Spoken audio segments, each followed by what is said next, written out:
Hello everyone. आज हम ईजान एफएफ माय रूड हस्बैंड स्टोरी का नेक्स्ट पार्ट सुनेंगे।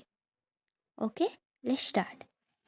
पिछले पार्ट में हमने सुना था चाओजन अपने अंदर के इमोशन को संभालते हुए बोलता है, तो फिर क्यों आप मुझे वैसा करने के लिए मजबूर कर रहे हैं। इसके बाद इधर चाओजन अपने आप से ये सब बोल रहा था और उधर ईबो अपने फ्रेंड से सारा कुछ डिटेल्स में जानकर और भी ज़्यादा टेंस एंड बेचैन होते हुए बोलता है, तो फिर क्या चाओजन और मेरा बच्चा।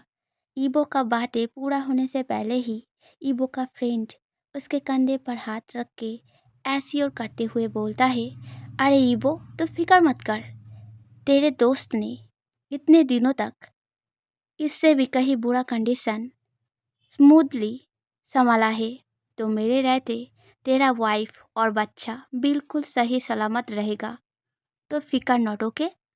इतना बोलकर डॉक्टर कुछ सोचकर हल्का सा स्मिंक करके फिर ईबो को टीज करते हुए बोलता है, वैसे तू है बड़ा खुश नसीब, ऐसा पर्सन तुझे मिला कहाँ से, और तू इतना श्योर कैसे है कि ये बच्चा तेरा है।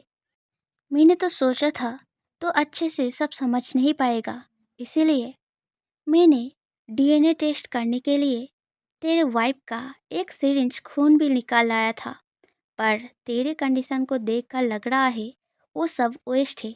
खामोखा सिस्टर इन लॉ को इतना दर्द दिया।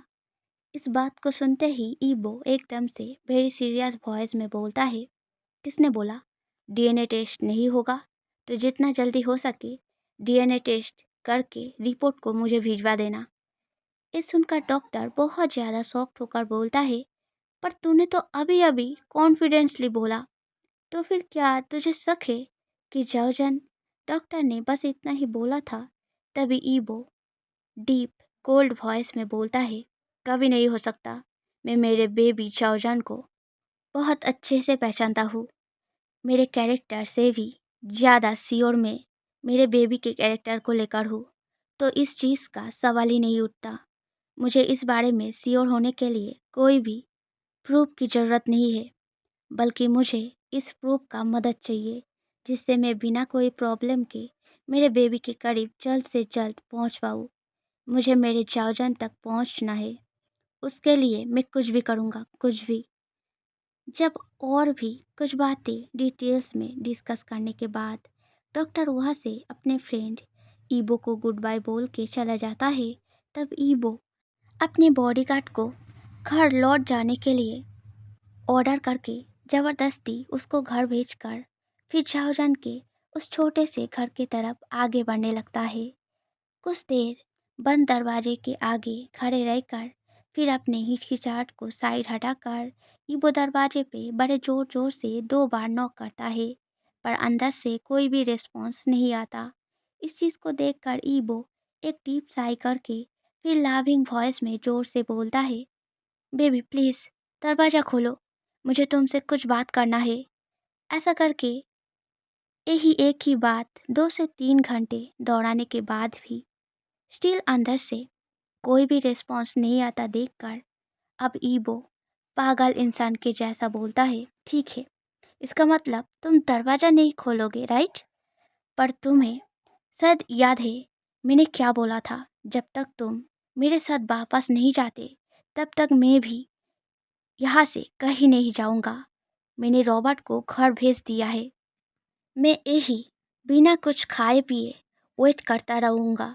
मैं भी देखूँगा तुम कब तक मुझसे ऐसे मुंह फेर कर रह सकते हो। इतना बोलकर ईबो जाओजन के घर के बाहर ही जमीन पर एक जगह उस तपते धूप के नीचे बैठ जाता है। धूप इतना तेज था कि ईबो का फेस कुछ ही मिनटों के अंदर पूरा लाल हो जाता है। वो बहुत बुरी तरीके से पसीने में भीगने लगता है, पर ईबो बिल्कुल भी टस से मस नहीं हो रहा था। वो चुपचाप वही ढीठ के जैसे बैठे हुए बिना पलके झपकाए घर के तरफ देखे जा रहा था। इन चीज़ों को देखकर खिड़की के हल्के गैप से सारा कुछ नोटिस करता हुआ जाओजन का आंखें आंसू से भर जाता है। उसका मन तो कर रहा था अभी ईबो को हाथों से खींचकर घर के अंदर ले आके उससे बहुत झगड़ा करे, पर ऐसा करने से चाओजन ईबो के सामने चला जाएगा। तो फिर ईबो इस चीज़ का फायदा उठाकर उसको घर लौटाने के लिए किसी तरीके से मजबूर कर सकता है, और तब शायद चाओजन और ऐसे खुद को रोक भी नहीं पाएगा, क्योंकि ईबो के आगे चाओजन हर तरफ से बहुत कमज़ोर पड़ जाता है। पास्ट में बहुत बार ऐसा हुआ भी है, इसीलिए चाओजन और ऐसा कोई भी शुरुआत नहीं करना चाहता जिससे वो फिर से इस प्यार में फंसकर लाचार पड़ जाए। इस चीज़ को सोचकर ही चाओजन अपने मन में पैदा होते दर्द एंड बेचैनी को जबरदस्ती साइड हटाकर बिस्तर पर उठ बैठ चुका उसके बहन चिंगसी के पास जाकर बहुत वारिड वॉइस में बोलता है, अब दिल का दर्द कैसा है चिंगसी? क्या अभी भी बहुत दर्द हो रहा है?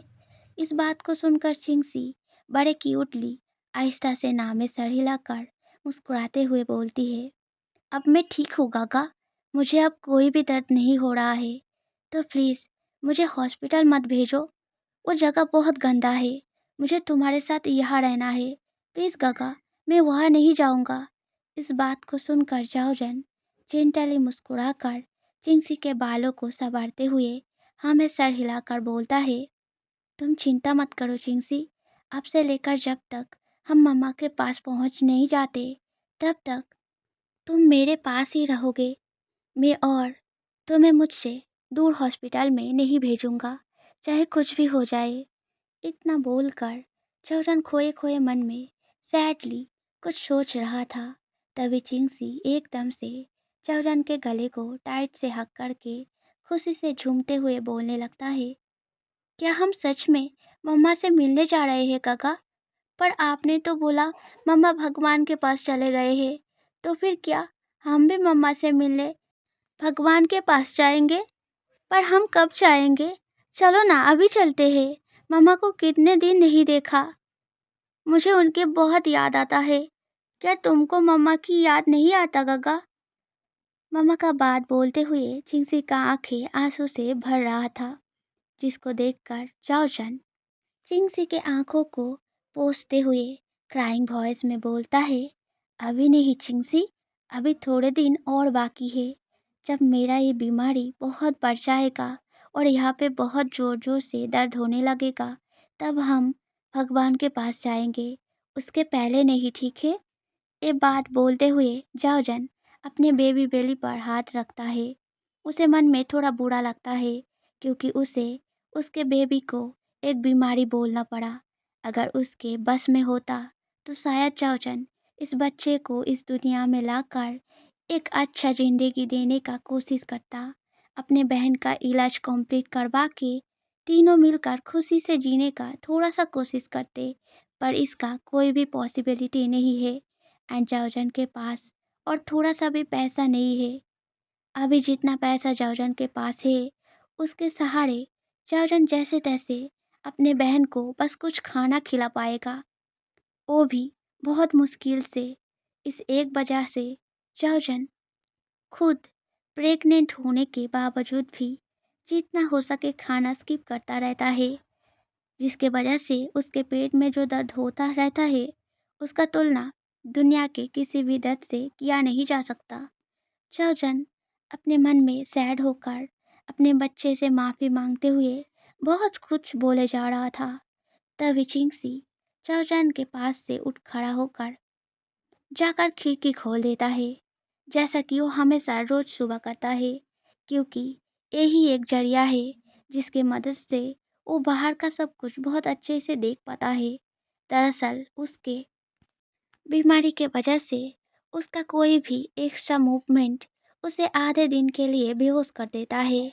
इसी एक वजह से जाओजान का बात मानकर चिंगसी हमेशा इस बिस्तर पे लेटे हुए ही खिड़की से बाहर की तरफ देखता रहता है।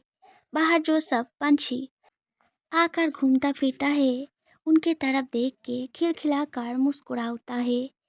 आज भी वो वैसा ही करने के लिए खिड़की को खोला था, पर उनके घर के सामने किसी अनजान पर्सन यानी कि ईबो को वैसे धूप में बैठे हुए उनके ही घर की ओर देखता देख चिंगसी बड़े कॉन्फ्यूज होकर चाओजन से पूछता है, काका, ये कौन है? हमारे घर के आगे ऐसे बैठा क्यों है? चिंगसी के बातों से चाओजन अपने ख्यालों के दुनिया से झट से बाहर आकर फिर खिड़की को एकदम से बंद करके वेरी सीरियस वॉइस में चिंगसी से बोलता है, आज से ये वाला खिड़की मत खोलना, ठीक है? अपने काका को ये पहली बार उससे सीरियसली बातें करते देख चिंगसी का कमजोर हार्ट उसे दर्द देते हुए उसके आंखों में आंसू ला के देता है। वो स्नाइप करते हुए पाउटी सा फेस बनाकर बोलता है, पर क्यों गगा? मैंने तो तुम्हारा कोई बात नहीं टाला, तो फिर तुम क्यों मुझे डांट रहे हो? इस बात को सुनकर एंड चिंसी को रोते हुए देखकर चाओजन जल्दी से उसे अपने गले लगाकर प्यार से समझाते हुए बोलता है, मैं तुमको डांट नहीं रहा हूँ चिंसी, मैं बस तुम्हें मना कर रहा हूँ। ऐसे रो मत, देखो, अगर तुमने काका का बात सुना तो मैं तुमको शाम के मार्केट में ले जाऊंगा। तो आज सारा दिन अच्छे से रेस्ट करो, ठीक है? वरना शाम को चलते वक्त तुम बहुत जल्द थक जाओगे, तो फिर तुम जा नहीं पाओगे। इसीलिए मैं तुम्हें बोल रहा था, अब रोना बंद करो, ठीक है? इस बात को सुनते ही चिंगसी रोते रोते ही मुस्कुरा उठ के चाओजन के गले को टाइट से हक करते हुए बोलता है, क्या सच में काका तुम मुझे मार्केट ले जाओगे? पर तुम्ही ने तो बोला था मेरा तबीयत खराब है, इसलिए उतना चलना मेरे लिए अच्छा नहीं। तो फिर आज कैसे?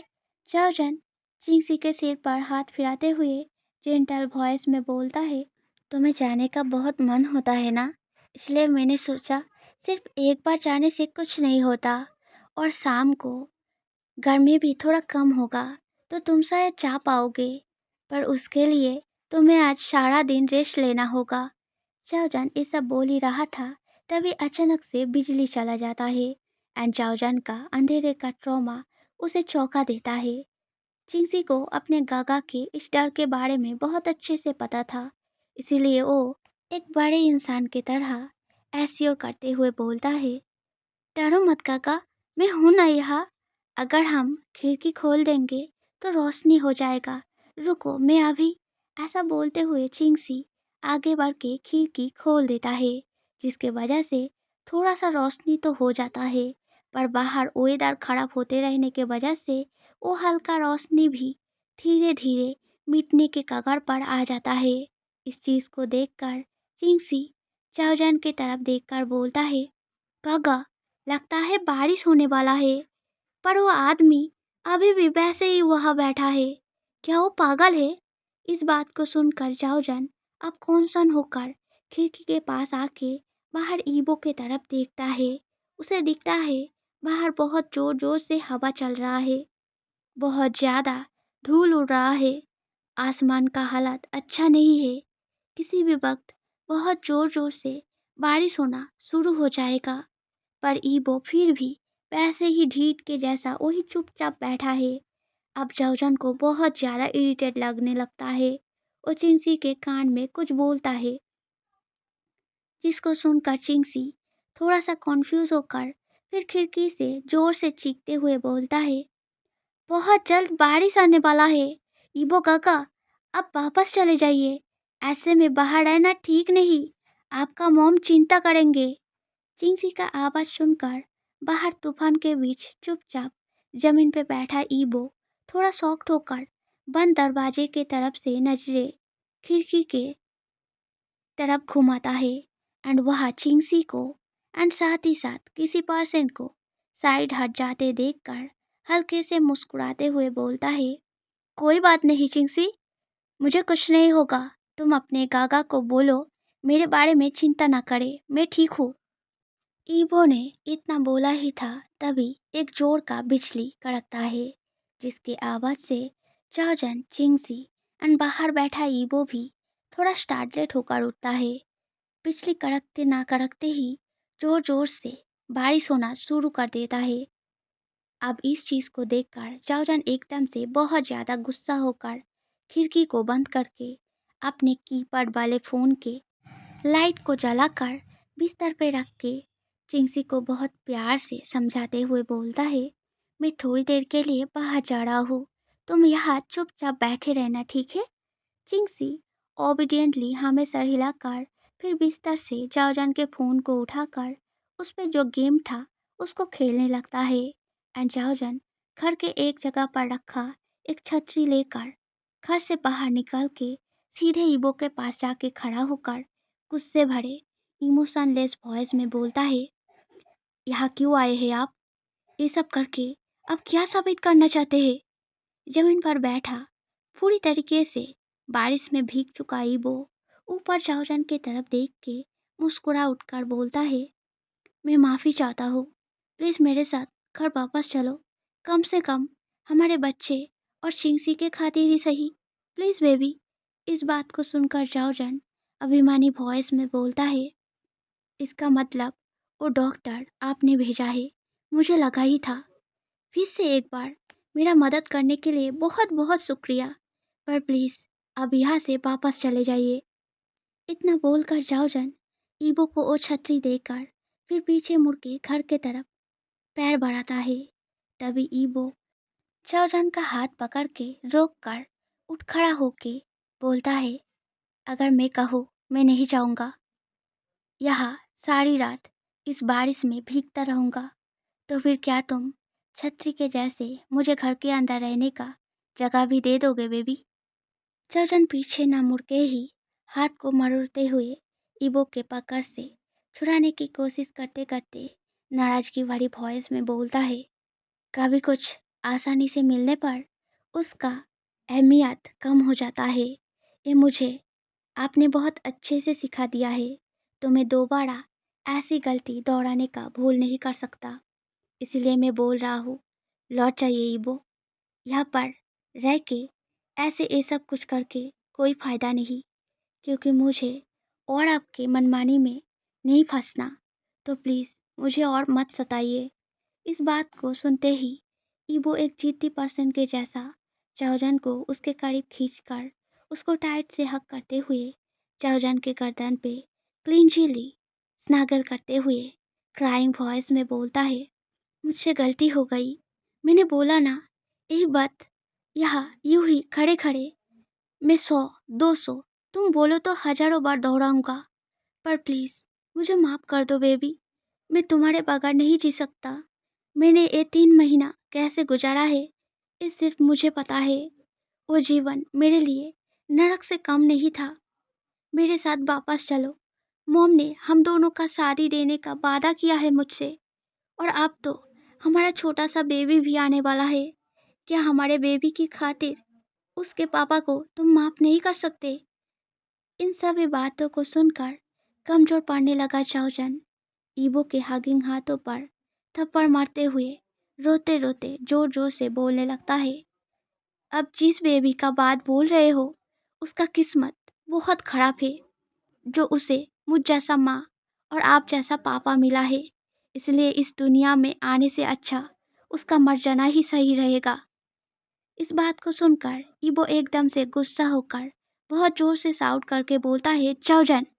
ईबो के इस साउट के साथ साथ ही एक बहुत जोर का बिजली कड़कता है, जिसके आवाज़ के इफेक्ट से जाओजान स्टार्टलेट हो जाता है।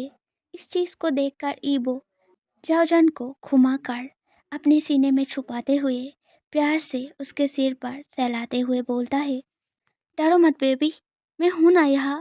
आई एम सॉरी, मुझे पता है तुमने ये बात अपने दिल से नहीं बोला है। तुम हमारे बच्चे को मुझसे ज़्यादा चाहते हो। मुझे पता है तुम ये सब मुझ पे नाराज़ होकर बोल रहे हो। मुझे पता है तुम्हारा नाराज़गी जायज़ है, मैं मानता हूँ इस चीज़ को। पर ऐसे नहीं बेबी, तुम मुझे किसी और तरीके से सजा दो, मैं मान लूँगा, पर ऐसे नहीं। अच्छा ठीक है, पहले तुम मेरे साथ घर वापस चलो, फिर आराम से मेरे साजा के बारे में सोचना, ठीक है? Please baby. इस बात को सुनते ही जाओजान एकदम से ईबो को पुश करके उसकी तरफ डिसबिलीवली देखते हुए बोलता है, क्या मजाक है ये सब? क्या आपको ये सब मजाक लगता है ईबो? क्या मैं कोई बच्चा हूँ? हमेशा सब कुछ आपकी मर्जी से क्यों होगा? क्या मैं आपके हाथ का पुतला हूँ। मेरे मम्मा के मना करने के बावजूद भी मैंने आपसे प्यार किया। सोचा शायद आप मुझसे सच्चे प्यार करते हैं, कभी मुझे धोखा नहीं देंगे। आपके उन सारे झूठे प्रॉमिसों पर भरोसा किया, आपके उन बचकानी शादी पर यकीन किया।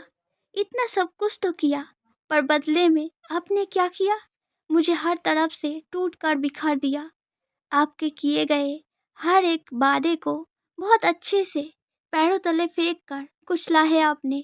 ना ही मेरे बातों को कभी सुने हैं और ना ही मुझे कुछ बोलने का मौका दिया है।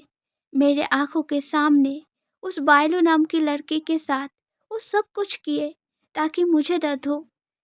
मैं लालची हूँ जो हमेशा पैसों के बारे में सोचता रहता हूँ। मेरे मुंह पर पैसा फेंक के मारा आपने, फिर भी मैंने कुछ नहीं बोला। आपको मैंने आने से पहले भी मेरे हस्बैंड मेरे प्यार के तौर पर आपसे परमिशन मांगा। मुझे लगा था आप मुझे रोक लेंगे। शायद अगर तब आप मुझे रोक लेते तो मैं रुक भी जाता और फिर आपको सारी चीज़ों के लिए फिर से माफ़ कर देता। आपके खुशी के खातिर आपका बात मानकर सारी चीज़ों को भुलाकर आगे बढ़ने की कोशिश करता। पर जब आपने तब वैसा कुछ भी नहीं किया, तो अब ऐसा कुछ करने से कोई फायदा नहीं। आपने बोला था मेरा जो मर्जी मैं कर सकता हूँ, तो प्लीज़ अब भी वैसे ही उस दिन के तरह मुझसे मुंह फेर लीजिए और चले जाइए यहाँ से। इतना बोलकर जाओजन ईबो के हगिंग हाथों को जैसे तैसे छुड़ाकर वहाँ से भागते हुए चले जाने जाता है। तभी ईबो एकदम से जाओजन के करीब आकर उसके होठों पर बड़े क्रेजीली किस करना शुरू कर देता है।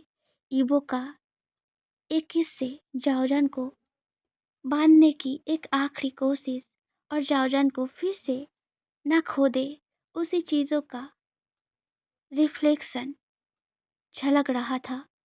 इस किस के बीच जाओजन एंड ईबो दोनों के ही आंखों से बहुत बुरी तरीके से आंसू बहना शुरू हो गया था। वैसे तूफान एंड तेज बारिश के बिल्कुल बीचों बीच खड़ा ईबो जाओजन किसी बेघर पंछी के जैसे बहुत देर तक बारिश में भीगते हुए खड़ा रहता है।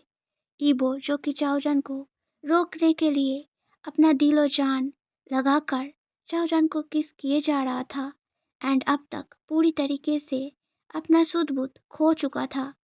उसको ध्यान नहीं रहता जाओजन का हालत अब उसके लॉन्ग किस को छीनने के काबिल नहीं था। इसीलिए वो किस को और गहरा करने लगता है। वही दूसरी ओर जाओजन सांसों की कमी की वजह से अब अपने सेंस में लौटकर ईबो के सीने पर हाथ रख के अपना सारा ताकत लगाकर उसे दूर हटाने की कोशिश में लग जाता है। तभी एक टाइम पर ईबो कैसे न जानो जब थोड़ा कमजोर पड़ जाता है, तब जाओजन ईबो को एकदम से पुश करके उसके गाल पर एक जोर का थप्पड़ लगा के रोते हुए गुस्से में चीख कर बोलता है, प्लीज ईबो जाइए यहाँ से और आइंदा से फिर कभी भी मेरे सामने मत आना प्लीज। स्टोरी अच्छा लगा तो लाइक सब्सक्राइब कमेंट करना। मिलते हैं नेक्स्ट वीडियो में। Okay bye bye.